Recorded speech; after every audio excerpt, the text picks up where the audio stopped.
Hello అండి, అందరికీ నమస్తే. ఒక న్యూస్ అయితే బాగా హల్చల్ అవుతుంది. సెలబ్రిటీస్ అనుకుంటున్నారా? కాదండి, తిరుపతి ప్రసాదం అపవిత్రమైపోయింది అని చెప్పి. ఈ న్యూస్ అయితే ఫేక్ అయిపోవాలని చెప్పి నేను కోరుకుంటున్నా. చాలా మందికి తిరుపతి వెళ్ళాలని ఉంటుంది, కానీ కొంతమందికి ఆ అదృష్టం దక్కుద్ది. నేను 10 సంవత్సరాల క్రితం వెళ్ళా, మళ్ళీ నాకు ఆ అదృష్టం రాలేదు.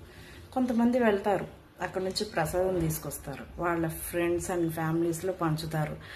సో నేను చాలాసార్లు తిన్నా. ఆ ప్రసాదాన్ని చూడగానే వెంకటేశ్వర స్వామిని చూసినంత ఆనందంతో నోట్లో వేసుకునేదాన్ని. నాలా మీరు కూడా చాలా మంది తినే ఉంటారు, అవునా కాదా చెప్పండి.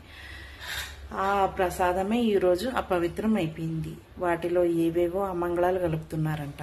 అసలు ఆ తిరుపతిలో ఏం జరుగుతుంది? అక్కడికి వెళ్ళి రాజకీయాలు మాట్లాడుతున్నారు, కానీ తిరుపతి కొండ మీద ఉన్న ఇలాంటి అసాంఘిక కార్యకలాపాలు ఏం జరుగుతున్నాయో వాటి మీద ఒక్కళ్ళు కూడా వాయిస్ రేస్ చేయలేకపోయారండి. ఈ తప్పుకి ఎవరైతే బాధ్యులో వాళ్ళందరూ శిక్ష అనుభవించాలంటే ప్రతి ఒక్కళ్ళు వాయిస్ రేస్ చేయాలండి. నేను చాలా బాధపడుతున్నాను. నాలాగా మీరు బాధపడితే దయచేసి మీరు కూడా వాయిస్ రేస్ చేయండి. Thank you so much.